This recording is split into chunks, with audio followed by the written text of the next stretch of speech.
আসসালামু আলাইকুম প্রিয় দেশবাসী। আমার বাপ দাদার আমলে কোনো ছেলে মেয়ে কোনো চাকরিতে গেলে বা কোনো কাজে গেলে বাবা মাকে সালাম করে ঘর থেকে বের হয়েছে।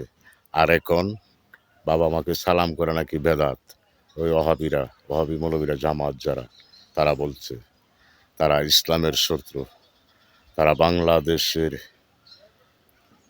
জনগণের শত্রু, তারা ৭১-এর মুক্তিযুদ্ধের শত্রু। তারা বলে বিএনপিকে, তারা ডাকে তাদের সাথে আলোচনা করতে। তারা গণভোট চায়, জাতীয় নির্বাচনের আগে গণভোট চায়, তাদের সাথে আলোচনা করতে।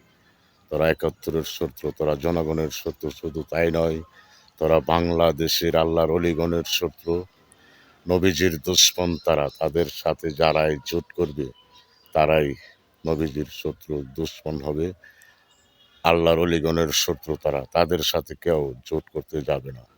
তারা বলে ৮ দল জোট করে তারা নির্বাচন করবে। তাদের সাথে যারাই জোটে যাবে তারাই পেরে পড়বে। তারাই এই যে ৭১ থেকে লয়ে এই পর্যন্ত যা খুন খারাপি, নারী ধর্ষণ, শিশু বলাৎকার হচ্ছে, ছেলেদেরকে বলাৎকার করেছে, সেই অপরাধী হবে যারা তাদের সাথে জোট বাঁধবে। তাদেরকে ভোট দিলে, যারা ভোট দিবে তারাও কলঙ্ক হবে, কারণ তারা হয়েছে আল্লাহর অলিগণের শত্রু, নবীজির দুশমন।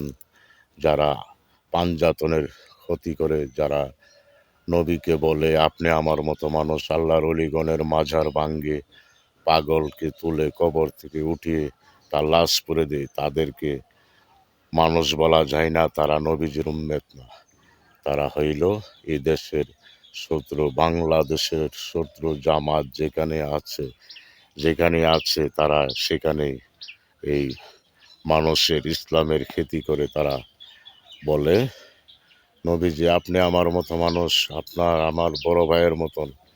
তারাই এই দুনিয়াতে এই ফিতনা সৃষ্টি করছে, মানুষে মানুষে কাটাকাটি খুনাখুনি লাগিয়ে লাগছে। তারা এই বাংলাদেশে, তারা ৭১-এ বাংলাদেশের বিরোধিতা করেছিল। আবার ৪৭-এ যখন ইন্ডিয়ার সাথে থেকে আলাদা হয়, পাকিস্তান, পূর্ব পাকিস্তান হয়, এটা বাংলাদেশ হয়েছিল পূর্ব পাকিস্তান। সেই সময় তারা বিরোধিতা করেছিল। ৭১-এও তারা বিরোধিতা করেছিল, পাকিস্তানের পক্ষে গিয়েছিল। তারা সেই শত্রু, আজকের শত্রু না, তারা দল গঠনের থেকে শত্রু। এই দলের যারা আছে তারা নবীজির আমল থেকে নবীজির বিরোধিতা করেছে। তারাই ইসলামের ১ নম্বর শত্রু, এই জামাত ইসলাম।